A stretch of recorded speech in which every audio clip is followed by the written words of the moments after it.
বন্ধুরা এই মুহূর্তে আমি রয়েছি আলিপুর মহিপুর যে মাঝখানটা যে নদীটা মানে ডিভাইডেড করেছে, এই নদীটার নাম হলো আন্দারমানিক নদী।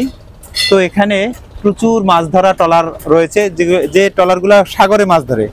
মাছ ধরা ট্রলার বলতে সাগরে মাছ ধরে সেই ট্রলারগুলো এখানে রয়েছে। আমি এখানে ঘুরতে এসেছি, ঘুরতে এসে এনাদের জীবন কথা শুনলাম।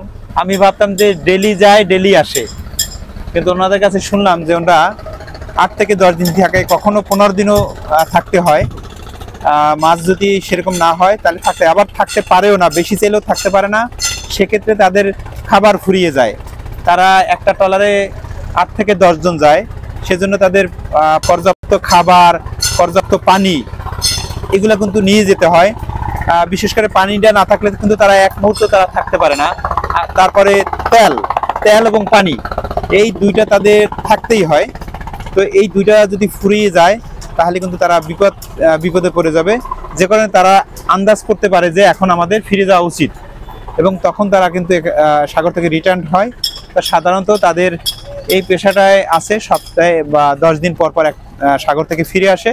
আর এইটার ভিতরে বরফ থাকে, সেই বরফে মাছ সংগ্রহ করে থাকে। গোলাম কবির ভাই যে কথাটা বললেন যে প্রতি ট্রিপে বা প্রতি খ্যাপে 15 থেকে 20 মণ মাছ, বিভিন্ন ধরনের মাছ তারা পেয়ে থাকে। তো সেই মাছগুলো তারা এই মহিপুর বাজারে তারা নিয়ে আসে এবং এখানে পাইকারি দরে তারা বিক্রি করে দেয়। এখান থেকে মাছগুলো কোথায় যায়? খুলনা যায়, বরিশাল যায়, ঢাকা যায়, এমনকি বিদেশেও চলে যায়। এই এখানকার এই মাছগুলো কিন্তু বিভিন্ন জায়গায় চলে যায়। আর ওনারা আসার পরে কিন্তু ওনারা বসে থাকে না। আমি যেটা দেখতে পাচ্ছি ওনারা যে রেস্টে আছে, বিষয়টা এমন না। ওই জালটা কোথায় ছিঁড়েছে, কোথায় সেলাই করা লাগে, সেগুলো কিন্তু অনবরত তারা কাজ করেই যাচ্ছে। আমি আপনাদের সাফল্য কামনা করি, আপনারা ভালো মাছ পান এবং আপনারা যাতে বিপদের সম্মুখীন না হন। বন্ধুরা, আমরা তাদের একটু গল্প কাহিনী শুনবো এবং তাদের সাথে একটু কথা বলবো। আমরা যখন রওনা করি বরফ এবং তৈল বাজার নিয়ে, আমাকে প্রায় 45-40 হাজার টাকার বাজার আমাকে হয়ে যায়। হয়ে গেলে আমরা নদীতে জাল মারি। জাল মারার পর যদি মাছ টাছ আল্লাহ পাক দেয় তা 2-1 দিনে হয়ে যায়, নাইলে 8-10 দিন আমরা সাগরে থাকি। আচ্ছা, হ্যাঁ, থাকার পরে তখন আমরা মাছ হইলেও আসি, আর না হইলেও আমাকে বাজার ফুরেই যায়। হ্যাঁ, পানি নেন কোথা দিয়ে? পানি নেন? পানি নিয়ে এই পানি ফুরেই যায়। এই যে ড্রামে ভরে পানি নেন? ড্রামে নিয়ে, ড্রাম ভরিয়ে পানি, 6 ড্রাম পানি নিই। যখন পানি, খাবার পানি, ভাতের পানি এগুলো ফুরেই যায়, তখন আমরা 7-8 দিনের ভিতরে বুঝি যে মাছ হইবে না। এর পরবর্তীতে মাছ হবে।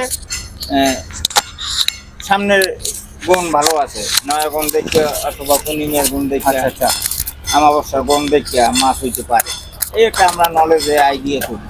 তখন কিনারে আসছে, আবার 2 দিন পর, আবার 1 দিন পর বাজার করি। আবার একটা ট্রলারে কতজন থাকেন? এই 10 জন আমরা। 10 জন না? তাহলে 10 জনের তো একটা স্যালারি আছে মাসিক। হ্যাঁ, মাসিক একটা বেতন আছে কিন্তু। আমাকে 2 লক্ষ টাকার বেতনই আছে। আচ্ছা আচ্ছা, হ্যাঁ, 2 লক্ষ টাকার বেতন এই কোম্পানির আমার খাওয়া বাদে দিতে হয়।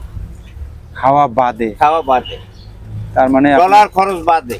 ডলার খরচ, ডলার একটা খরচ আছে, বুঝছেন? এরপরে আল্লাহ পাক দিলে কোম্পানির ব্যবসা। আচ্ছা আচ্ছা। বিপদে পড়ছেন কখনো? হ্যাঁ, বিপদে পড়ছেন? বিপদ তো সাগরে আসি, ঝড়ঝাপটা আছে না। আল্লাহ নিয়ন্ত্রণে।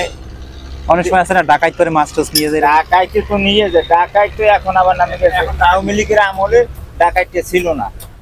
ব্যবসা বাণিজ্য করতে আমার ভয় লাগতেছে।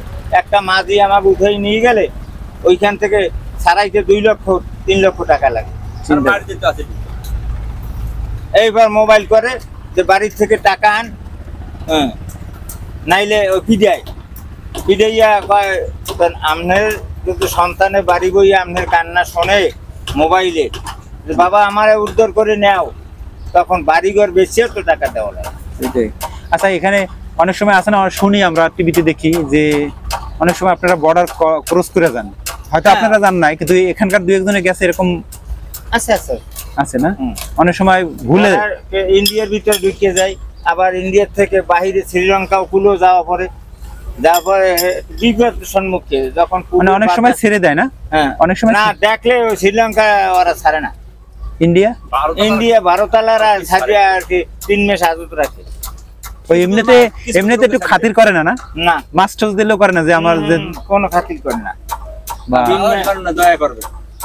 3 মাস হাজত রাখিয়া এর ভিতরে যদি আপনার সরকারের লাগে এই সরকার আবেদন জানায় না সেটা যে আমার এতগুলো লোক আপনার ওখানে জেলে আছে, তাদেরকে আপনি উদ্ধার করে দেন, ছেড়ে দেন এই নামে, তখন আইয়া প্রশ্ন করে আর কি জিজ্ঞাসা করে, এরপরে ছেড়ে দেয়।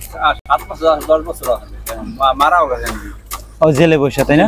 জেলে বসে মারাও গেছে। মানে এদিক দিয়ে পদক্ষেপ নিচ্ছে না, বেরিয়ে যাচ্ছে। ওই দালালের টাকা আমাকে খাইয়ে দেয়, এই কোন তো এইভাবে আপনাদের মোটামুটি চলে না? হ্যাঁ যদি মাস্টার্স পরে ভালো, তাহলে মাস্টার্স পড়লে তাহলে তো জীবিকা নির্ভর করে অসম্ভব হয়ে দাঁড়ায় না, সম্ভব হয়ে দাঁড়ায় না। মাস্টার্স না পড়লে তো কঠিন হয়ে যায়। আচ্ছা, একবারে মোটামুটি কত মন মাছ নিয়ে আসেন আনুমানিক এমনি বলে? আনুমানিক এইসব ট্রলার কত 20-25 মন, 30 মনের বেশি আমরা, তার মানে 15 থেকে 20 মন মাছ পান মোটামুটি। এটা পাইলে আপনাদের জন্য পোষায়, তাহলে আমরা অনেকটা 3 লাখ টাকা তো খরচ হয়ে আছে কমপক্ষে। হ্যাঁ মাসে। ওই তো ওই যে 30 মণ মাছের কথা ভাই কইছি না, হ্যাঁ বা 20 মণ মাছের কথা কইছি, অত মনে করেন 1 মাস রই যাবে না, মনে করেন আজ গেছে 2 দিন পর বা 8 দিন পর রয়ে গেছে, আবার মাসের মধ্যে করেন মনে করেন একটা না হলে 2-3 ট্রিপ। আচ্ছা, 2-3টা ট্রিপ হবে। তা আমরা সেই কথাগুলো শুনলাম এতক্ষণ, যে কথাগুলা বললো এখানকার এই যে যারা আছেন এখানে। তো এই ছিল এই আন্দারমানিক এই নদীতে প্রচুর মাছ ধরা ট্রলার দেখতে পাচ্ছেন। ওই একটা ট্রলার যাচ্ছে, তারা হয়তো এখন সাগর দিকে যাচ্ছে না, এনাদের যাত্রা শুরু হয়ে গেছে আমরা দেখতে পাচ্ছি। তো খুব ভালো লাগলো এখানে, আর কিছু ট্রলার দেখলাম। আমার এই মাছ ধরা ট্রলার দেখতে ভালো লাগে, তাই ওনাদের সাথে আলোচনা করলাম। এখানে দাদারা আছেন, কাজ করছেন। তো অনেক অনেক ধন্যবাদ দাদা। কয়েকটা মাছের নাম একটু বলবেন পটপট, যে মাছগুলো আপনারা পান? আমরা পাই ধরেন ইলিশ মাছ, তারপর পোমা মাছ, গাগরা মাছ, তারপরে ওই আপনার লইট্টে মাছ, লইট্টে মাছ, রামসোস, এই বিভিন্ন ধরনের আর কি। চাপা ওগুলো বেশিরভাগ কি বাজে? বেশিরভাগ পোমা মাছটা, ইলিশ মাছ। আচ্ছা, এইগুলোই। আর ওই লইট্টা না, লইট্টে তো এখন কমে যাবে। ওরা আষাঢ় শ্রাবণ মাসে লইট্টেটা বেশি পাওয়া যায়, কিন্তু শীতের মৌসুম আইছে না, এখন উত্তর বাতাস থাকলে আর লইট্টে থাকবে না। আপনারা কবে যাবেন লাস্ট? আমরা একটা বিপদের সম্মুখীন। ও আচ্ছা, একটা বিপদের, একজন অসুস্থ হয়েছে, তাকে মালিক দ্রুত যে কারণে ফিরে আসছে। যেমন বিমান নষ্ট হয়ে গেলে দ্রুত অবতরণ করে, ঠিক ওনারা একজন অসুস্থ হয়েছে যে কারণে তাড়াতাড়ি চলে এসেছে। এটা কিন্তু একটা লস হয়ে গেল, তাই না? দুইটা লস হয়েছে। ফার্স্ট ট্রিপ যখন বাইরেছি, তখন আপনার ইঞ্জিন খারাপ হয়ে গেছে। খারাপ হওয়ার পরে আমাকে একটা ট্রলার বান্ধে নিয়ে এসে তারে 1 ব্যারেল তেল দেওয়া লাগবে। বেলা গড়িয়ে এখন পরন্ত বিকেল। তো এতক্ষণ আমি এই আলিপুর মহিপুর এই মাছের ঘাটে ছিলাম। এখানে এই আন্দারমানিক এই নদীটা পুল জুড়ে শুধু মাছ ধরার নৌকা আর নৌকা। আপনারা আমার এই পিছনটায় দেখতে পাচ্ছেন যে কত নৌকা, তেমনি অপর পাশটায় এরকম নৌকা, এদিকটায়ও ঠিক 2 পাশ জুড়েই নৌকা। এখানে আগে ফেরি ছিল, এখন বর্তমানে এখানে ব্রিজ হয়েছে, আলিপুর মহিপুর ব্রিজ। তো যাই হোক, এখানকার মাঝিদের জীবনগাথা শুনলাম, তারা কিভাবে সাগরে যায়, কি পরিমাণ খাবার নিয়ে যায়, আবার কি পরিমাণ তারা মাছ সংগ্রহ করে, সব কিছু জানতে পারলাম। এখন আমি এখান থেকে বিদায় নিচ্ছি। সবাইকে অসংখ্য ধন্যবাদ যারা এতক্ষণ ভিডিওটি দেখেছেন। আর ভিডিওটি ভালো লাগলে সাবস্ক্রাইব করে পাশে থাকুন। একসাথে দেখবো, জানবো বিশ্বভুবন।